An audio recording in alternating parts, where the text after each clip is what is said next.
And at 10, Golden Freddy. Golden Freddy is a bipedal rusty golden bear with lighter accents on his muzzle, ears, and stomach. He has black scleras representing a stareless entity. I probably said scleras wrong, but you know what, I don't really care. He has multicolored wiring popping out of his eye sockets, arms, ears, knee pads, feet, everywhere. It will poke out. It's like a liquid. Golden Freddy's muzzle also has supportive gaped teeth, including his lower jaw. His teeth also appear to be a grayish white, resembling rust, kind of. I mean, it's a weird kind of rust. I don't know why the wiki says that. He appears to be slumped over sitting down, and as most of his iterations are. But in Ultimate Custom Night, Golden Freddy will occasionally appear in the office after the player closes down the monitor. The player must pull up the monitor again quickly or use the Freddy mask to make him disappear. Staring at Golden Freddy for too long will end the night and he'll jump scare you. Although I think the reason this version is so scary is because you can't get rid of him with the death coin. Because if you try, you'll get jump scared by Psychic Friend Fredbear and you'll lose. So just hide. Just hide. That's what these games teach us. Don't fend for yourself, just hide. Hide in a mask. Hide behind your tablet. Hide behind technology. That's what all you commenters do anyways, right? And at 9, Ennard. Ennard is the true main antagonist of Five Nights at Freddy's sister location, composed of the endoskeletons of the sister location animatronics, and makes a return in Ultimate Custom Night. Ennard is one of the many Funtime animatronics and is a human-like animatronic with like a weird wire endoskeleton body. He has a white mask, a red nose, red eyebrows, and a green-yellow colored party top hat, and his body consists of wires with an endoskeleton, but it also has like a red button and multiple eyes all over it, representing the different Funtime animatronics. And in Ultimate Custom Night, Ennard climbs in the vent system, but unlike other animatronics in the vents, he is difficult to track, appearing only briefly here and there while moving. He can't really be seen in the vent opening, but gives himself away by making a squeaking sound before attacking. You gotta close the vent door to send him on his way.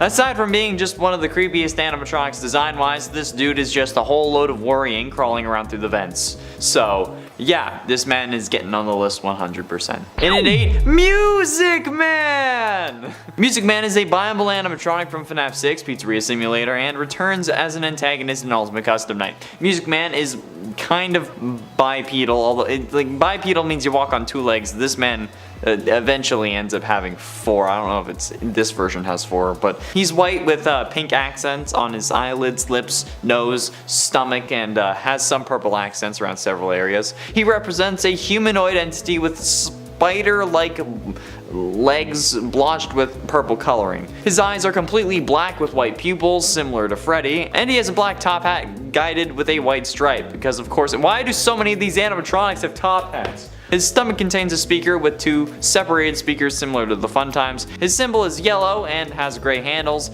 but his properties are pretty damn special, okay? See, Music Man is sound activated, so with too much noise going on in the office, it will make him start crashing his cymbals. The player must then stop making noise or he'll crash the cymbals faster and faster, and eventually he'll jump scare you. And honestly, this is one of the most terrifying things in the game because the volume of the game itself is something that we can control, like through our computer, but the noise that the game makes isn't something that we have any say over. So you, in part, just need to hope that you're lucky, and then deal with the noise threats as they pop up. And at 7, Melted Chocolate Bonnie. Melted Chocolate Bonnie is a melted variant of Chocolate Bunny, obviously, released on April 1st, 2021. He is the 4th skin for Bonnie and the 1st skin of 2021 to be released alone. Melted Chocolate Bonnie looks near identical to Chocolate Bonnie, except he's obviously melting.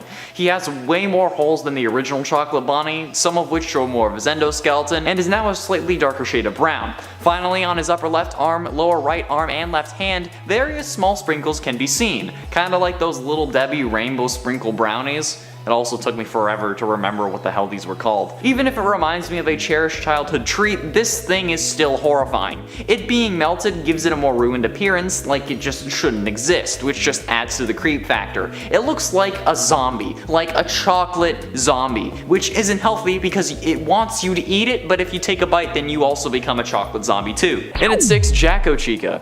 Jack-O-Chica is an antagonist exclusive to the Halloween Update DLC for Five Nights at Freddy's 4, replacing Nightmare Chica. Jack-O-Chica, but she returns as an antagonist on Ultimate Custom Night. Jack-O-Chica is a Halloween-themed version of her original counterpart Nightmare-Chica, and is a distorted, nightmarish version of Chica with several sharp teeth and wires sticking out from the torn parts of her body. Unlike her original counterpart though, she lacks eyes and an endoskeleton head, instead having a bright orange light in her eye sockets and torso, and an orange tint to fit with the Halloween theme. She also carries around a jack-o'-lantern instead of her iconic cupcake. When the office heats up to 90 degrees, Jack-O-Chica will appear in both halls at the same time. Once she is fully materialized, she will then jump scare the player, ending the game. The only way to stop her is by closing the left and right doors at the same time to make her vanish, but this will not work if the office reaches 100 degrees or more. Damn, now we gotta deal with heat too? Jesus. Halfway through into number 5, Vanny.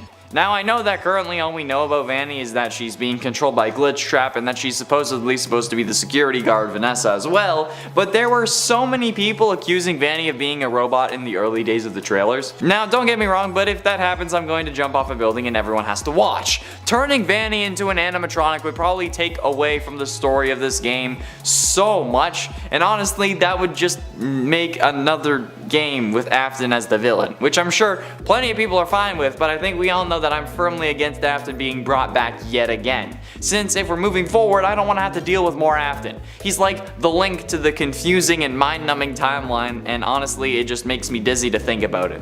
He's like the ex that won't let go. He just like, let us move on, please, Afton. Stop calling me. And for Helpy.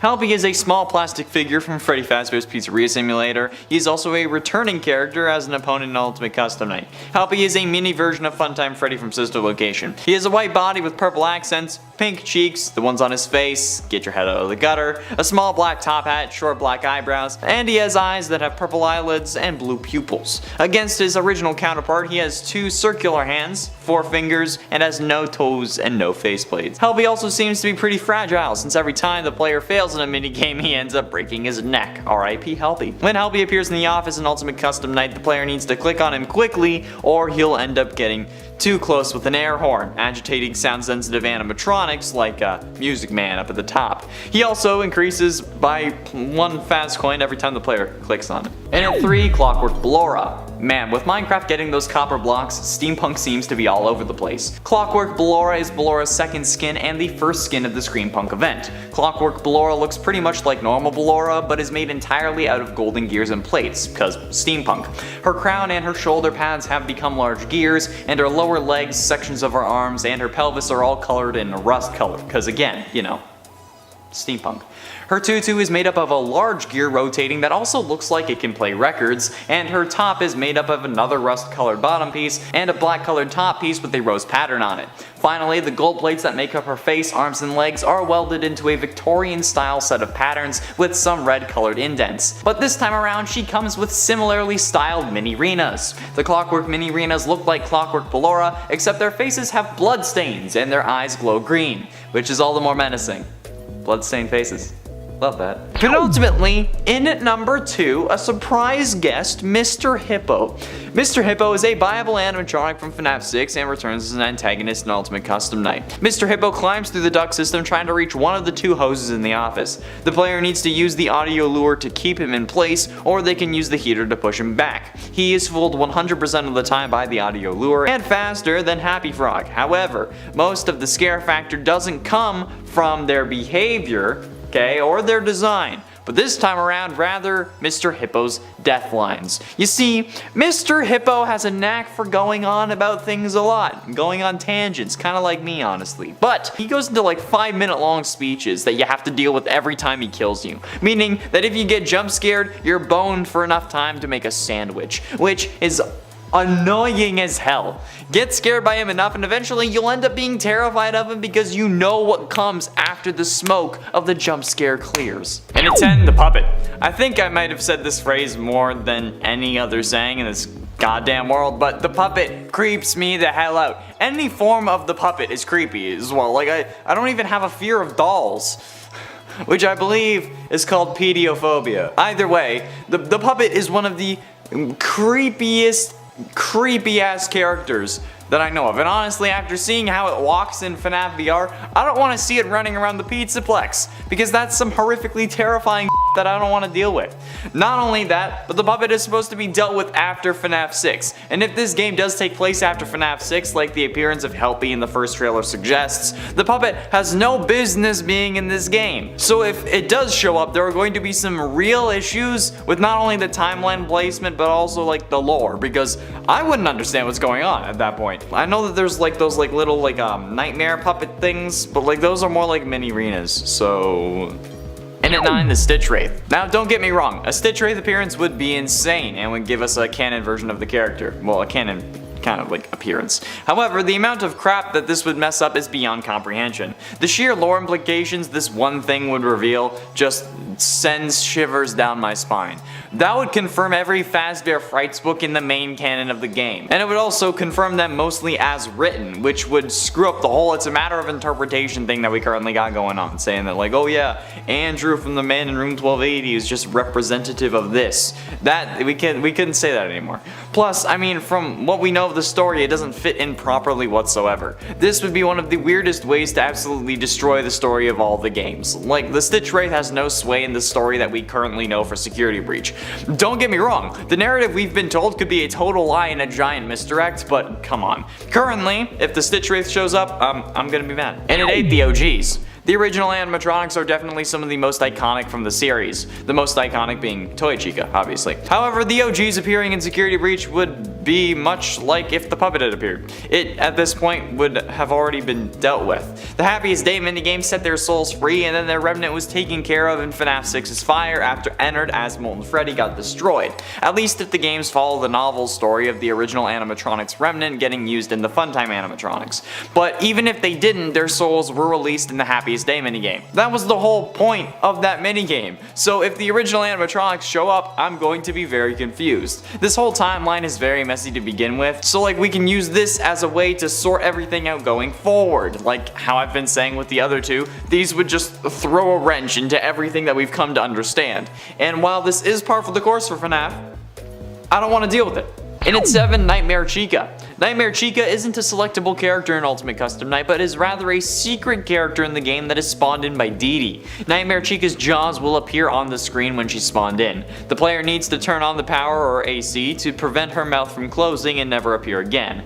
That's absolutely terrifying! Okay, just slowly watching the jaws of death surround your face after just randomly being summoned is absolutely shocking. Like, how do you react to that? You don't even need to see the animatronic for this to be absolutely terrifying, and that's saying something.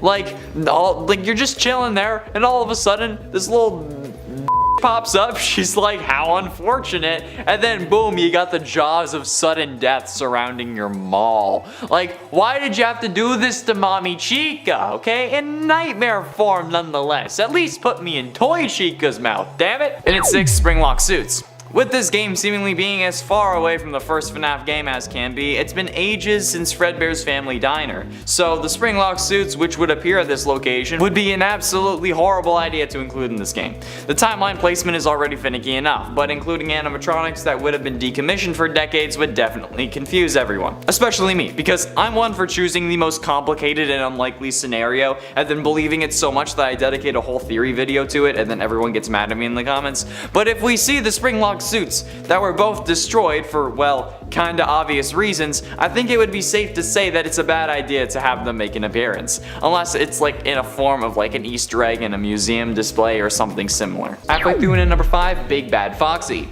Big Bad Foxy is Foxy's third skin and the second skin for the delayed Scary Tales event. He was leaked early on when his assets were found in the game's files though. Big Bad Foxy appears to look identical to Foxy, however is now slightly darker in color and covered in dark gray hair. His hair tufts have extended length, and the left eye is now a large gaping hole shaped to look angry, while his right eye is now black with a red pupil. However, when used during encounters, he's instead replaced by my grandma, who wears a torn blue nightgown, a light blue nightcap, and large gold rimmed glasses, which is weird because her glasses aren't normally that big. And that nightgown must have gone through the ringer. Like, Grandma, are you okay? That thing is tattered more than the old blanket you keep in the basement where you used to hide all the Christmas presents. What? Come closer. Are you sure, Grandma? Like, I mean, like, we're both vaccinated, but like, COVID's still a thing. Like, I don't want to put you at risk. What do you mean it's not a problem? Of course it is! And at 4, Scrap Animatronics. The Scrap Animatronics are some of the most recent additions to the FNAF roster, being included in FNAF 6 and Scrap Baby being featured as a plushie in FNAF VR. The Scrap Animatronics were simply to allow for the story of the original group of victims to wrap up so we could move on with what comes next. So reintroducing them, aside from maybe an Easter egg, would be a huge conflict, especially with, again, the timeline, since this was supposed to take place after FNAF VR and AR, but FNAF AR's emails have the dates at which you actually receive them IRL, and FNAF VR is supposed to be the company trying to rebuild its rep after years after the final FNAF 6 fire, at least 4 years from my estimate in the timeline breakdown video I did. But with the reintroduction of these characters, it would have to take place sometime, at least at the same time, if not earlier. But it also can't be too much earlier, since that would conflict with even more things. Do you see the issues I'm having here? Plus, they're terrifying and I don't want to deal with them again. And at 3, Nightmarionne. Nightmarionne is the antagonist exclusive to the Halloween DLC for FNAF 4 and is a returning character in Ultimate Custom Night. Nightmarionne is a human-like animatronic that has a white mask with black tears, black lipstick, white dots for eyes, and has a row of teeth on the top and 6 teeth at the bottom. His body is black and is designed to look like a skeleton. He also has a large chest with ribs protruding from the sides like a little weirdo like me, okay? You can see my ribs under here.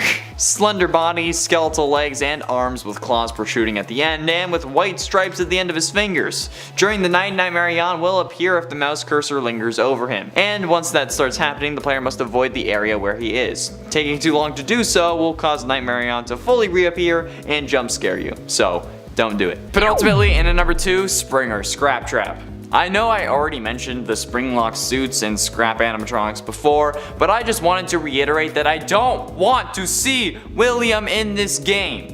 Unless it is in the form of Glitch Trap, because that would be unavoidable if this is really the story.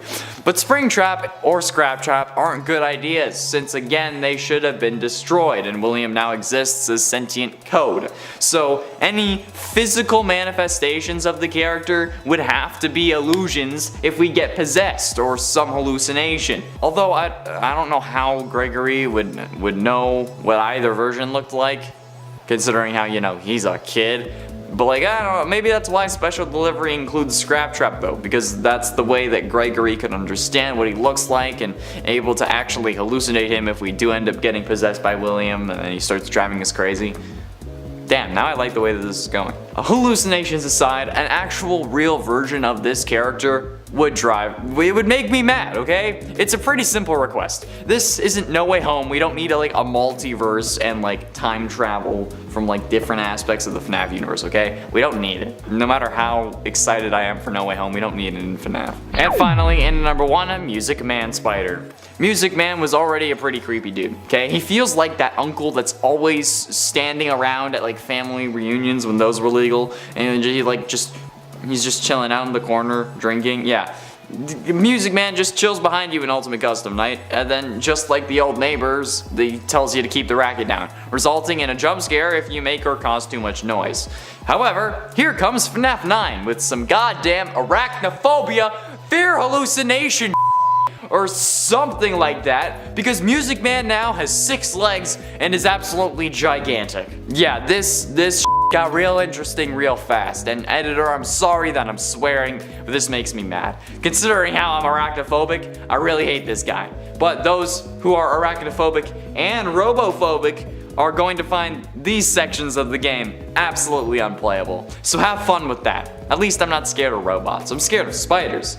And I mean, I feel like I should be scared of spider robots, but they're not actual spiders. So I mean, apples and oranges. And while yes, this guy is actually in Security Breach and he's being created for Security Breach, I put him on this list because I don't want to see him in the game. This will cause me to breach the security of my pants. And at 10, Aeronaut Toy Freddy. Aeronaut Toy Freddy is a skin for Toy Freddy with a steampunk pilot and engineer theme. He is Toy Freddy's 3rd skin and the 2nd skin added in the Screampunk event. He was released on July 1st. Aeronaut Toy Freddy is a much darker shade of brown than his original counterpart, with a lighter colored snout and mouth. His hat is now much larger and features various scrap metal and gears. He wears large gear and magnifying glass based goggles. He also wears a large leather trench coat, leather pants, a leather boot, and a clock based bow tie, which is weird. His chest cavity is broken up to show multiple golden gears, and he wears a golden pilot badge. He has a large bag strapped around his shoulder, and he has a steampunk arm cannon on his left forearm. His left hand and right foot are also encased with golden metal, which is pretty sick. Finally, he wields a large metal wrench. However, while interesting, it isn't the scariest skin. I just don't want him to get anywhere close to me with that wrench, because we all know how that's gonna end. And at 9, Flamethrower Bear Endo. Flamethrower Bear Endo was a new summer-themed animatronic added on July 23, 2020, from FNAF AR's event known as the Sizzling Summer Event. Flamethrower Bear Endo is an orange endoskeleton with a large red welding mask and 2 large gas canisters on his back. The canisters are also hooked up to a flamethrower attached to his arm. And while not the most intimidating character looks-wise, the fact that this character straight up has a flamethrower makes him probably the most dangerous one out of the bunch. Some of these sure have their advantages as well, but some are only good in the water or something similar. This dude will burn your house down for fun and then regret nothing. Mostly because robots don't have emotions. But still, there's something to be scared of. This guy was built to burn down, and I don't think that he's gonna be waiting for your approval before going berserk. I don't know, maybe he's a sweet guy after all. Maybe I can change him. And at 8, Broiler Baby. Broiler Baby is the first skin for Circus Baby in Special Delivery and the second skin for the Sizzling Summer Event, added after Flamethrower Bear Endo. Broiler Baby for the most part looks exactly like Circus Baby, except the fact that she is covered in soot and has red eyes instead of green. She also features a large broiler on her stomach, and instead of a microphone, she holds a coal shovel. The inside of her mask also seems to be lit up by fire. The red eyes are not only meant to indicate fire and heat, but also I'm sure to let us know that this version of Baby is not possessed by Elizabeth Afton, since Baby's eyes were originally blue and then changed to green when she got possessed. And not only does the inside of her head look like she was on fire, but her endoskeleton also appears to be red hot, similar to Flamethrower Endo. The coal shovel looks like a feather in the screenshot orientation, at least from what I saw, but all of this begs the question, why? Where did this come from, and how did this happen? And at 7, Bonnie. Now I'm calling out Bonnie specifically because honestly having any form of Bonnie animatronic in this game would be kind of pointless at this point. Bonnie has been largely removed from the game for currently unknown reasons, however introducing a glam rock Bonnie or something would kinda come out of nowhere and it's not really worth it. Bonnie sure is a fun animatronic, but the lack of a Bonnie animatronic could be serving as a way to demonstrate that Scott is moving on from the series after this game, since we all know that he believes Bonnie is the scariest given that he had nightmares about the character while playtesting FNAF 1. So Bonnie not being included is kind of symbolic in a way, and I'm sure it didn't start off this way unless Scott had been planning his retirement for a while, but to include a Bonnie now would probably cheapen the game, especially because it's not really that big of a reveal. It's not going to be like Cap holding Mjolnir or if there are really 3 Spider-Men in No Way Home, so it would just kind of be annoying for me. And at 6, Blackheart Bonnie. Blackheart Bonnie is a Valentine's Day themed skin for Bonnie released on February 4th, 2021. He is Bonnie's 3rd skin and was added during the Heartstoppers event on the same day as Heartsick Baby. Blackheart Bonnie looks nearly identical to Bonnie, however his entire body is now made up of black glass. His torso, upper left arm, right forearm, and both his legs are covered in scratches, cracks, and holes. His eyes are mostly black, but his irises glow a bright red. Finally, in his torso there is a pixelated heart that flickers and glows. This is the scarier of the 2 Valentine's Day skins, but oh my god, is this thing wicked sick. I love the color red, and that being combined with black just makes for a badass color palette. And while it does look incredibly sick, I'm still running away, cause this dude got his heart broken and he's about to act out. This guy is gonna key your car as you're driving by on the highway. He's gonna open the back door of the van, lean out and key your car as you try to drive away. It's not okay. He will jump on a tractor trailer in order to catch up with you. He is insane and you need to stay away from him. You thought It Follows was bad? Blackheart Bonnie is worse. How are we doing at number 5? XOR. XOR is a special variation of DD in Ultimate Custom Night that replaces DD when playing 50-20 mode and, on very rare occasions, during normal gameplay. XOR, also known as Shadow DD, resembles the Shadow animatronics that appear in FNAF 2 and 3 and has a name that's kinda similar to the animatronic known by most fans as Shadow Bonnie. It is unknown if it is intentional or by coincidence, but while XOR cannot attack the player, she can appear in the office, rapidly sliding left and right while singing a distorted version of Dee Dee's song that's actually also in reverse. This is followed by a guitar riff signaling that if playing 50/20 mode, she has added all of the 6 secret characters that are not available in the selection screen. Okay, RWQFFASXC, which is Shadow Bonnie, Plush Trap, Nightmare-Chica, Bonnet, Mini-Renas, and Lolbit. If she appears during normal gameplay, she will either add a new character with a randomized setting from 1 to 20, or only one of the secret characters. Luckily, in it for Jetpack Balloon Boy. Jetpack Balloon Boy is Balloon Boy's 3rd skin and the 3rd skin of the Scream Punk event. The skin was released on July 8th after being leaked by Lumix's community tab on YouTube over 12 hours early. But I mean, it's still better than Funko leaking the designs of the security breach animatronics, right? Jetpack Balloon Boy's body shape looks identical to that of Balloon Boy, but he now wears a brown leather coat with wool inside the hood, and a large pilot's hat decorated with various gears, bulbs, and other devices. He wears a pair of goggles with the right lens colored green and the left lens broken open to reveal a robotic yellow eye. His shoes and arms also appear to be made up of a bronze metal and covered in gears, and his sign now reads "Let's Fly," with letters being made out of scrap metal bolted onto the blank sign. His balloon is decorated to look like that of a hot air balloon with gears, jewels, and curtains covering it, although I haven't really seen many hot air balloons that look like that. And finally, as his name suggests, he wears a large jetpack on his back, which he will use to fly over your house and dive bomb it, because that's what steampunk stuff does, right? Blow things up? I mean, sounds like it would be fun. Getting close to the end, in at number 3, Nightmares. The Nightmare animatronics better not show up in this game. In addition to the whole timeline issue as well as the story issue, these animatronics specifically are supposed to be illusions, created in a child's head as his mind processes that he's in the hospital dying from being bit by Fredbear. The whole point of these animatronics is that they weren't real animatronics. Yet, if they end up appearing, like someone seemed to point out to me on Twitter, since the arm from the end of the very first trailer looks like Nightmare Freddy's arm, we're gonna be in for a treat. And by treat, I mean me freaking out and going absolutely bananas, because that would be the icing on top of the crap cake, from my perspective, honestly.